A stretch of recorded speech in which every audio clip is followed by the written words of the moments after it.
¿Y qué le parece si ahora vamos a las 11 del 11? Mire, esta mañana nos acompaña el doctor Roberto Blancarte, sociólogo, historiador y profesor investigador del Centro de Estudios Sociológicos del Colegio de México, uno de los más puntuales conocedores de los temas religiosos. ¿Y por qué un tema religioso, doctor? Bienvenido.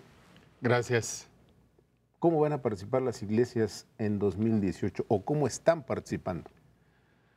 Bueno, de manera quizás inusitada, o por lo menos como nunca se había hecho hasta ahora, hay una enorme participación tanto de las iglesias como de los políticos que traen a las iglesias. O sea, los políticos fueron a buscarlas, ¿no? Los políticos fueron a buscarlas porque lo que ha pasado es lo siguiente. Las iglesias se convirtieron en cotos políticos de muchos líderes y desde que tenemos una nueva democratización del país, pues también son votantes que muchos están buscando. Y el problema es que los buscan a través de sus liderazgos, más que a través de el voto, digamos, ciudadano. De la Grey o de los ciudadanos.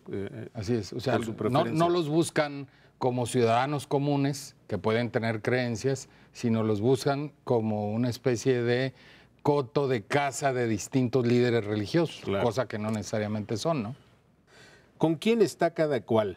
Por ejemplo, te pregunto, ¿el Partido Encuentro Social, que sabemos que tiene líderes evangélicos, está realmente con Morena? Bueno, sí, en principio sí, por lo menos sus líderes lo han, digamos, lo manifestaron desde el momento en que se unieron en esa alianza. Además, hay que decirlo, ¿no? Andrés Manuel López Obrador en realidad piensa como evangélico conservador y por lo tanto hay una cercanía real. De hecho, lo ha dicho públicamente en algunos momentos. Bueno, ha dicho muchas cosas, ¿no? Pero digamos, las posturas políticas sociales de Andrés Manuel López Obrador son posturas evangélicas conservadoras.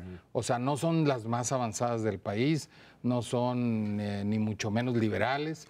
Y entonces se identifica con este partido que precisamente se afianza, se fundamenta en estos grupos que son los, digamos, más, yo diría, retrógrados y atrasados del país, ¿no? Políticamente hablando, diría yo.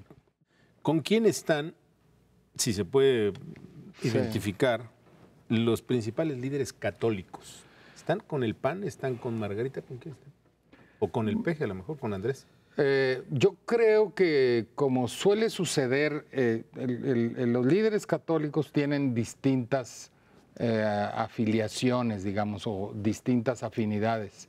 En términos generales, yo diría que hay un descontento con el régimen, ¿no? Y lo manifestaron, digamos, los dirigentes de la Conferencia del Episcopado Mexicano lo han manifestado en los últimos 3 años. Pero eso no quiere decir que necesariamente estén volcados con algún otro candidato. Muchos, por supuesto, les gusta Margarita Zavala, pero muchos de ellos también son muy pragmáticos políticamente y se van inclinando a ver con quién negocian, ¿no? Algunos obispos han andado ahí cerca de Margarita. Sí. Algunos yo creo que han sido cercanos, les gusta, digamos, les gustaría que ella fuera, porque además ella es una de las que dijo, yo me posiciono respecto a este tema porque soy católica, lo cual es también digamos, es un exabrupto que no significa nada, ¿no? Porque ser católico no significa que tiene que tener esa postura. Yo puedo encontrar muchos católicos y católicas que están en la postura absolutamente contraria de la de ella. Y no tiene nada que ver ser católico, ¿no? Es una idea que ella tiene de que ser conservadora es ser católica, pero la verdad es que no es cierto, ¿no? Claro. ¿Qué va a pasar, doctor Blancarte, con los católicos que encontraban en el PAN, en sus distintas vertientes de ese partido, una identidad para votar? Hoy tienen que votar a nivel nacional por Anaya y en el Distrito Federal por la izquierda del PRD y en otros estados por cosas raras que hay ahí. O sea, alianzas que van a dejar a muchos en mi opinión, pues en la orfandad o sin saber qué va a hacer exactamente. Bueno, lo que pasa es que no es cierto que los católicos siempre votaron por el PAN, porque si los católicos hubieran votado por el PAN hubiera ganado siempre, ¿no? Claro. O arrasaría o estaría arrasando. La verdad es que los católicos, muchos de ellos, la mayoría votaba por el PRI, porque de otra manera no se explica, claro, digamos, el panorama electoral tal como lo conocemos. Y muchos católicos siguen votando por el PRI.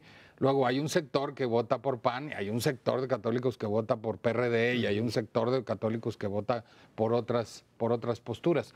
Porque estamos hablando de un 80% de, digamos, de católicos que hay en el país, ¿no? O sea, el número de votantes es... más o menos 80% son católicos. Claro. Entonces, pues obviamente no es posible que todos voten por el mismo partido. Claro. No lo podríamos explicar cómo sucede digamos, la geografía electoral actual, ¿no? Hay lugares en donde en algunos, digamos, algunas regiones, los liderazgos católicos solían más o menos dirigir el voto y lo empujaban hacia digamos, a los partidos de su preferencia. Digamos, lugares como Aguascalientes, pero eso también ya se perdió, porque también es cierto que los ciudadanos han tomado cada vez más distancia de las propias iglesias, así como de muchos partidos, y están tomando decisiones, digamos, basados en otro tipo de criterios. Claro. ¿No? Vamos a cambiar un poco el tema. Un obispo de Guerrero, es parte de este escándalo que hay en el proceso electoral, se sienta con grupos de criminales, negocia, pacta o como se le quiera llamar, y regresa y dice, señores, yo ya arreglé que no haya más candidatos muertos. O sea, de facto asume el papel del Estado y todo el mundo se queda callado.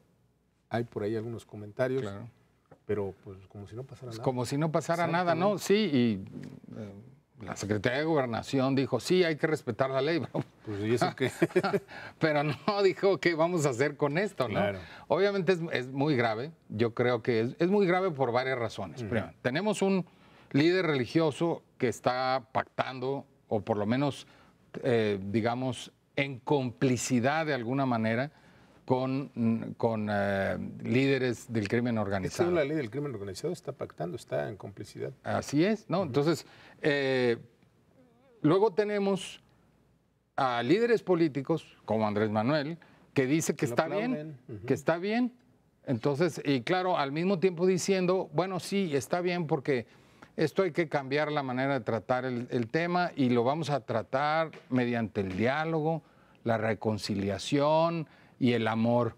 Entonces uno dice, híjole, ¿qué va a hacer? ¿No? Y, sí, no, espérame. ¿Y qué va a hacer realmente a la hora de llegar con ellos? O sea, les va a decir, miren, por amor al prójimo, dejen de hacer sus actividades criminales. Digo, ¿realmente piensa seriamente que va a hacer eso? ¿No?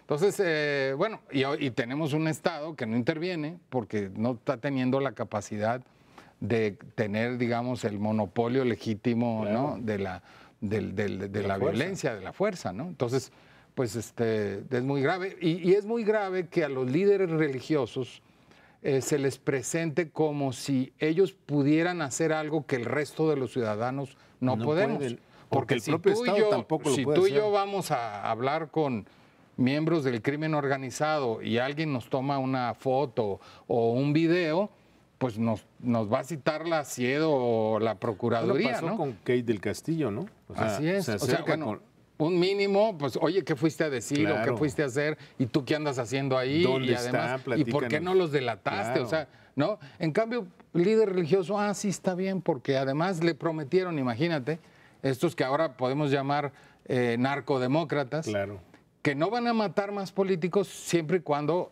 ya respeten el voto, no compren el voto y hagan o sea, la democracia del narco. Exacto. Entonces, espérame, tenemos a unos narcodemócratas que de repente están poniendo su idea de la democracia, que es, ya no te voy a matar. Están poniendo su agenda.